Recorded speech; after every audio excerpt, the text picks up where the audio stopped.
रामदास कदमांसारखा मूर्ख माणूस हा महाराष्ट्रामध्ये नाही। रामदास कदम हा प्रश्न विचारतो की मराठी माणसाकरता पक्षप्रमुख उद्धव बाळासाहेब ठाकरे यांनी काय केलं। अरे रामदास कदम, 2009 साली तू माझ्या विरोधात निवडणुकीमध्ये पराभूत झालास आणि त्यानंतर उद्धव साहेबांनी तुला विधान परिषदेचा आमदार केला, तो सुद्धा मुंबई महानगरपालिकेच्या नगरसेवकांमधून तुला आमदार केला। 2 वेळेला तू मुंबई महानगरपालिकेच्या नगरसेवकांमधून आमदार झालास।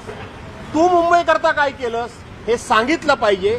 त्याऐवजी एका बाजूला आम्ही शिवसेना प्रमुखांचे भक्त म्हणून सांगायचं, आम्ही शिवसेना प्रमुखांचे शिवसैनिक म्हणायचं आणि त्या शिवसेना प्रमुखांच्यावर अस्लाद्य टीका करायच्या, अशा पद्धतीचे हे रामदास कदमांसारखे बामदास कदम, छमछम बारवाले, महिलांनी कमवायचे पैसे आणि ह्यांनी उडवायचे, ज्याला माणसांकडून अशा प्रकारचेच उद्गार आपल्याला अपेक्षित असतात।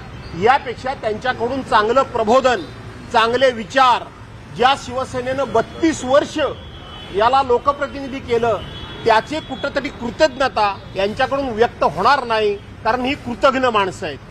दुसरी गोष्ट, रामदास कदम हे ज्या शिंदे सेनेचे नेते आहेत, आज हा पक्ष स्थापन होऊन जवळजवळ 3 वर्ष झाली। मला एक असं उदाहरण सांगा की ह्या रामदास कदमला महाराष्ट्रामध्ये कुणीतरी कुठेतरी एखादं भाषण द्यायला, एखादे विचार मांडायला कुणीतरी नेता म्हणून बोलवलंय का? आणि म्हणून अशा मेळाव्यांमधून भुंकल्याशिवाय रामदास कदमांसारख्या श्वानांना कोणी किंमत देत नाही। रोकठोक महाराष्ट्राला सबस्क्राईब करा आणि बेल आयकॉनवर क्लिक करायला विसरू नका।